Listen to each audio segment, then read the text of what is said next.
Were you obedient child, always listening, never arguing, never saying no? Or do you still find yourself, even as an adult, nodding silently while your true feelings remain hidden? Psychologists call this conditional respect, love and security that can only be felt when you obey. Over time, this creates what Winnicott described as a false self, a mask that pleases others while gradually hiding the true self. And if that good child still lives in you today, are you sure that it is peace you carry or exhaustion disguised as calm? Because sometimes obedience is not harmony, but the art of disappearing before your eyes. And when disappearing becomes second nature, it's no longer just a childhood thing. It becomes a script that quietly shapes the rest of your life. You may recognize yourself here, the child who seemed calm on the outside but carried storms inside. Psychology helps explain this. When love feels conditional, when approval is earned only through compliance, a child begins to reshape themselves for survival. They learn to read every expression, anticipate every demand, and mute their natural impulses. What looks like discipline is often self-erasure. Winnicott described this as the false self, the polished mask that gains praise, while the true self hides in silence. Perhaps you feel this even now. The automatic yes, the smile that disguises fatigue, the fear that saying no will cost you connection. These aren't flaws. They are strategies, once designed to keep you safe, but survival strategies, when carried into adulthood, become heavy burdens. If you sense this weight, it means your authentic self is still alive, waiting patiently for you to return. Healing begins not with blame, but with compassion for that obedient child within you, and the courage to let your voice rise again. When we look closely at the roots of obedience, we see more than discipline. We see survival. As children, many of us learn early that acceptance could be fragile, that love might retreat if we were too loud, too messy, too resistant. So we adapted. We studied the tones in our parents' voices, the expressions on teachers' faces, the shifting moods in a room. We became skilled at adjusting ourselves before conflict could even appear. Psychologists call this parental conditional regard, the message, subtle or direct, that affection is available only when we comply. In their 2004 study, Roth and Deci found that children under conditional regard do indeed comply more, but they also carry heavier loads of guilt, anxiety, and a brittle sense of worth. For the child, obedience is not a free choice. It feels like the price of safety. If you think back, perhaps you can see the small lessons that trained you. The time you asked why and were told not to question. The day you cried and were met with disapproval instead of comfort. The moment your joy was labeled too much or your anger too difficult. Each moment whispered the same rule. Your natural impulses are inconvenient, and so you learn to suppress rather than express, to adapt rather than explore, to anticipate rather than ask. Winnicott described what happens next. The creation of the false self. It is a mask, polished, polite, agreeable, that gains praise and shields us from rejection. But beneath that mask, the authentic self waits in silence. Many adults listening now still carry this mask, sometimes so long and so well that the true self feels faint, almost forgotten. Yet the ache you feel, the exhaustion after saying yes too many times, the quiet resentment when you go unheard, is proof your authentic self is still alive, waiting to be reclaimed. This adaptation does not live only in the mind. Neuroscience and attachment research show that repeated suppression of emotion heightens the body's stress response. The nervous system becomes hypervigilant, always scanning for disapproval. What looks like maturity is often vigilance. What looks like calm may actually be the body bracing for rejection. If you have ever felt bone-deep fatigue from simply keeping the peace, you are not imagining it. Your body has been working overtime to keep you safe. Imagine yourself as that child again. You wanted to draw in wild colors, but were told to stay inside the lines. You wanted to ask a curious question, but were silenced because the timing was wrong. You wanted to cry, but smiled instead because sadness felt unsafe. Each of those moments left a quiet scar, each one teaching you that authenticity was risky. Over time, these lessons stacked up until they shaped not just your behavior, but your very identity. It is worth pausing here with compassion. Most parents did not mean harm. They wanted respect, order, peace.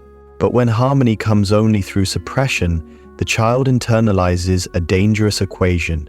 To be loved, I must be less of myself. And that belief, carried forward, explains why so many adults today struggle with burnout, people-pleasing, or the inability to say no. Obedience was never just about rules, it was about survival. Think of it like tying a young tree too tightly to keep it straight. At first, it looks perfect, upright, controlled, but the roots cannot spread freely. The trunk grows under quiet tension. One strong storm and the tree may crack. Obedient children, too, look strong on the outside, while carrying quiet fractures within. So if you see yourself here, it does not mean you are weak. It means you are wise enough to survive. The strategies you built, silence, compliance, anticipation, were brilliant tools for a child who needed to stay safe. But safety is not the same as freedom. And the invitation before you now is to ask, what might life feel like if you no longer had to trade authenticity for approval? When you grew up as the good child, you didn't just learn to control your feelings, you learned to trade pieces of yourself in order to stay safe. And the cost of that trade is written today in your body, your mind, and your relationships. Your body often speaks first. Headaches that never quite leave, fatigue you can't explain, restless sleep. Studies in the Journal of Psychosomatic Research show that chronic emotional suppression elevates cortisol, undermines immunity, and strains the heart. You may think you're simply tired, but in reality, your body has been carrying the weight of every no you never said. Your mind carries the second cost. By constantly meeting others' expectations, you may have forgotten how to hear your own. This erodes self-trust, feeding anxiety, perfectionism, and a hollow kind of burnout. Research in Frontiers in Psychology 2019 found that self-silencing, the habit of hiding emotions and needs, directly predicts depression and diminished life satisfaction. Your exhaustion isn't weakness. It's the predictable toll of decades spent erasing yourself. Relationships reveal the third cost. Perhaps you're the friend who listens to everyone but rarely feels heard. The partner who gives endlessly but still feels unseen. The colleague who picks up the extra work yet fades into the background. Obedience earned you acceptance, but it often left you invisible. And then there is the cost to your identity. Donald Winnicott called this the tragedy of the false self, a version of you that looks agreeable, polished, easy to love, while the real self waits behind the mask. Many adults raised this way say things like, I know how to be what others want, but I don't know who I am when I'm alone. That quiet confusion is not immaturity, it's the echo of a childhood where authenticity felt unsafe. The hardest part? Society still claps for obedience. Teachers celebrate the quiet student. Bosses praise the compliant worker. Families admire the partner who never makes trouble. Outwardly, you appear strong. Inwardly, you may be carrying the weariness of a life lived for others. The hidden cost becomes harder to name because everyone else keeps rewarding the mask. But none of this means you are broken. Obedience was not weakness, it was wisdom. It was the strategy that kept you safe in rooms where honesty or resistance felt dangerous. Now, as an adult, the very strategy that once saved you may be the one holding you back.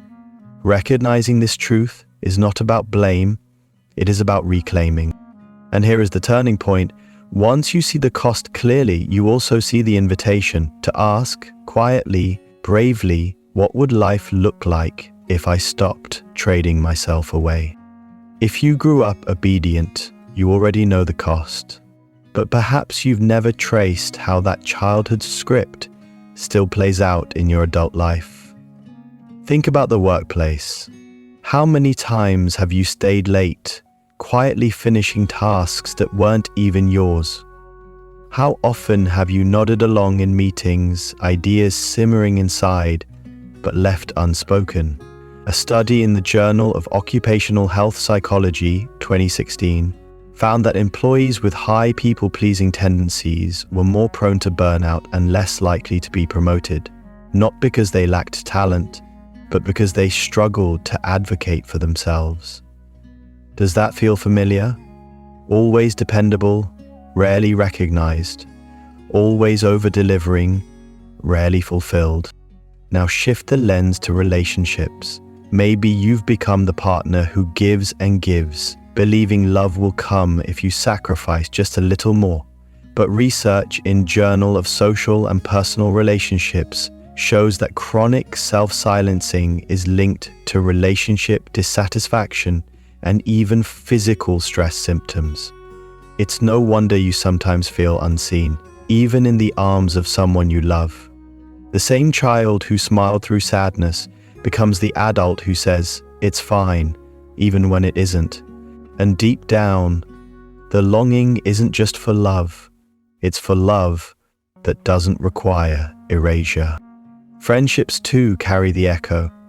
You're the reliable one, the shoulder to cry on, the person others call at midnight. And yet, when you need someone, you hesitate. You don't want to be a burden. This imbalance quietly drains you, leaving a loneliness that feels harder to name because you're never technically alone, surrounded by people, yet starving for reciprocity. The cracks begin to show when obedience stops working. You followed every rule at work, yet still got overlooked. You gave endlessly in a relationship, yet still felt unloved. You were the quiet friend and still felt invisible. That's when the old strategy collapses under its own weight.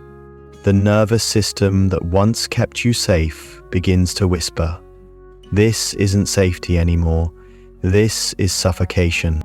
And perhaps you feel that whisper in your body now, the exhaustion that lingers even after rest, the ache of always being available, always agreeable, the guilt that appears the moment you think of saying no. These are not random symptoms. They are the body's way of telling you that survival mode has outlived its purpose. Winnicott described this moment as the point when the true self starts pressing against the mask. It can be subtle, a sudden burst of anger that surprises you, tears that rise for no reason, a craving for solitude or art or play.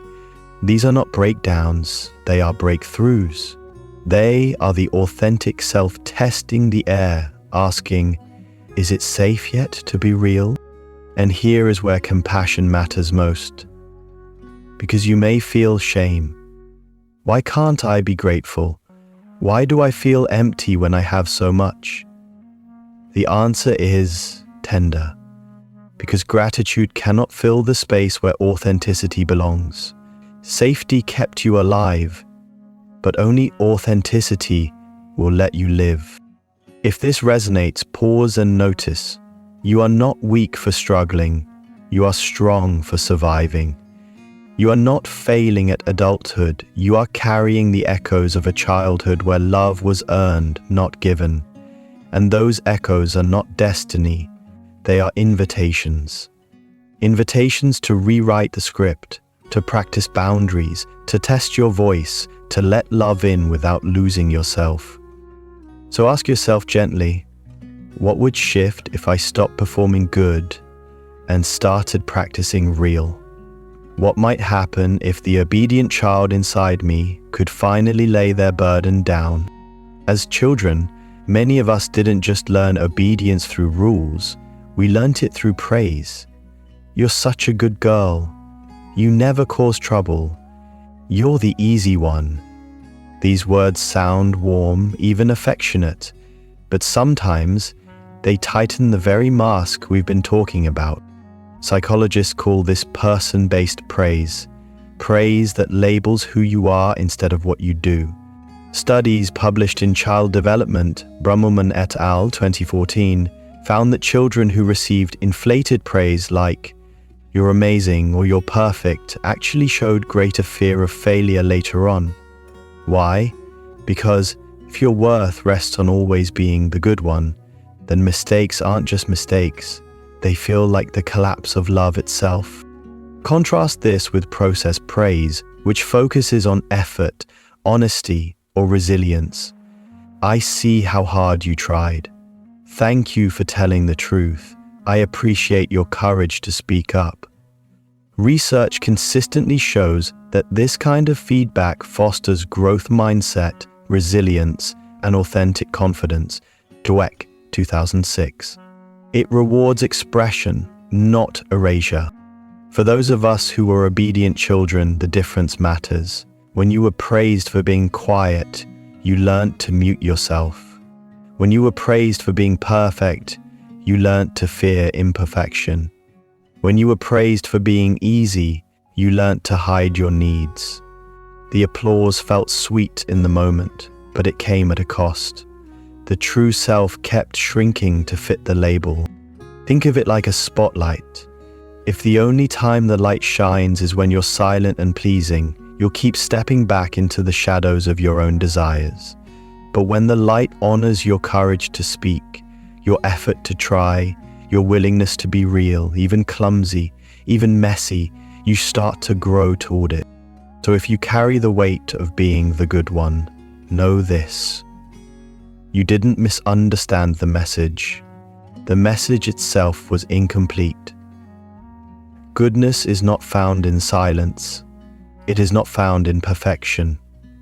True goodness is found in authenticity, where kindness and honesty stand together. And this brings us to a new question. If praise shaped the mask, what skills can help us loosen it? What practical tools can parents teach, and what practices can adults reclaim so obedience is balanced with authenticity rather than replacing it? If you see yourself here, the child who was once praised for being quiet, now the adult who still finds it hard to say no, know this: change is not only possible, it is already beginning in the moment you recognize the pattern. Healing does not erase the obedient child inside you. Healing means sitting beside them, listening to their silence, and slowly giving them back the voice they lost. The first step is awareness. Start by noticing the gap between what you show and what you feel. That moment when your mouth says yes while your stomach twists into a knot. That is not weakness, it is information. It is your nervous system reminding you, this is not what I want. Research in self-determination theory, Ryan and DC, 2000, shows that well-being grows when our choices align with our inner values, not external demands. So pause, breathe, and simply ask yourself, what am I really feeling right now? You don't need to fix it. Awareness itself is the seed of healing. The second step is permission. For many obedient adults, this is the hardest. Permission to rest without guilt. Permission to feel sadness or anger without rushing to hide it. Permission to disappoint someone else just a little so you don't betray yourself completely. This is not selfishness, this is balance. Brené Brown reminds us, daring to set boundaries is about having the courage to love ourselves, even when we risk disappointing others. Start small. Allow yourself to say, I can't today, or I need a break. Every small permission you give yourself is a signal to your body that authenticity is safe. The third step is courage. Courage is not the absence of fear, it is action in the presence of fear. And for someone shaped by obedience, courage might feel like a tremble in the voice, a racing heart, a lump in the throat. That is okay. Courage can be as small as telling a friend, "I'm too tired to talk tonight," or telling a partner, "This isn't working for me." A study in the Journal of Counseling Psychology 2018 showed that practicing assertiveness significantly increases self-esteem and reduces depressive symptoms. Each time you speak your truth, however small, you are laying a brick in the foundation of a freer life. But healing isn't only about actions, it is also about grief. Because when you stop and look back, you may feel the sadness of all those moments when you swallowed your truth to be loved. You may feel the ache of lost years, of muted relationships, of never really knowing yourself. Let yourself grieve. Grief is not weakness. It is the body's way of clearing space for something new. And on the other side of grief is discovery. You begin to realize that the gifts of the obedient child, empathy, sensitivity, awareness, don't vanish, they remain. But this time, they are no longer heavy chains. They become choices. You can still listen deeply, still bring peace to a room, still care for others, but now without sacrificing yourself in the process. Healing then is not one giant leap. It is a series of gentle returns. Returning to your body and asking, "What do I need?" Returning to your voice and whispering truths, even if they are shaky. Returning to your relationships and daring to show up not as the mask, but as the real you. Each return is an act of loyalty, not to the false self, but to the true one. And if you feel overwhelmed, remember, you don't have to walk this road alone. Therapy can be a safe container. Trusted friendships can be mirrors. Creative outlets, art, writing, music can be the language your younger self never had. Sometimes healing begins with something as simple as writing one line in a journal. "Today I felt." Even if the words are clumsy, even if they don't make sense, the act of naming your inner world is revolutionary. So if you are that obedient child now living inside an exhausted adult, hear this with tenderness. Your pain is valid, but it is not your identity. Beneath the fatigue, there is a self waiting for permission to live fully. And each time you choose authenticity over performance, you heal not only yourself, you create space for others to do the same.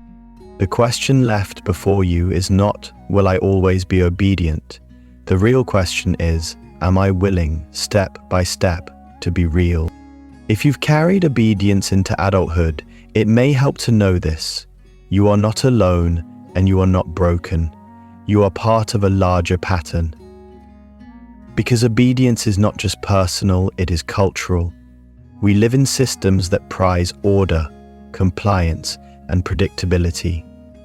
And so, when you were quiet, polite, agreeable, society applauded. It wasn't just your family, it was the world around you, telling you, this is who you should be. Schools often reward silence more than curiosity. A child who asks too many questions can be labeled disruptive, while the child who sits quietly is called well-behaved.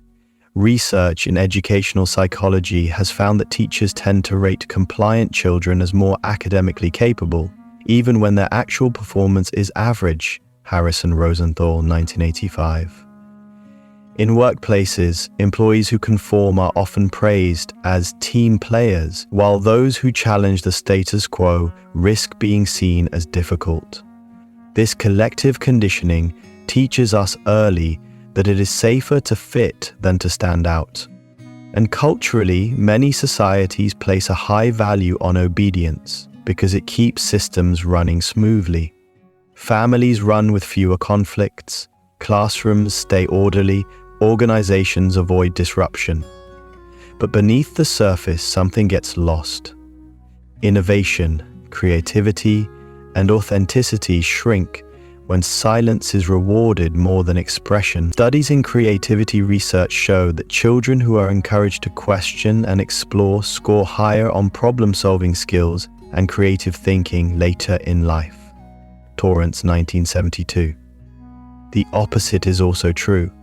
When compliance is praised above all else, the cost is a generation of adults who know how to function but not how to thrive.